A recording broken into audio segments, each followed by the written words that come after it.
ایک سرسبز جنگل میں درختوں کے درمیان ایک چھوٹا سا بیج زمین پر گرا۔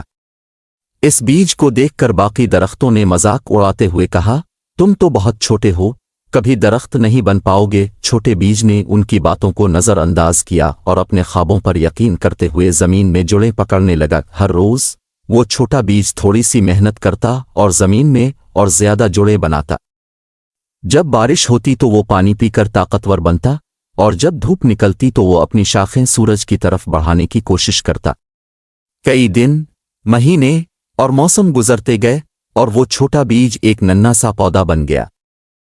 جنگل کے بڑے درخت اب بھی اس پر ہنستے تھے، مگر بیج کو اپنی محنت اور ہمت پر یقین تھا۔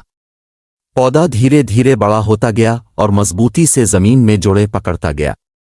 وقت گزرنے کے ساتھ وہ ننھا سا پودا ایک گھنا اور مضبوط درخت بن گیا۔ اب باقی درخت حیرت سے اس کو دیکھتے اور اس کی ہمت کی تعریف کرتے۔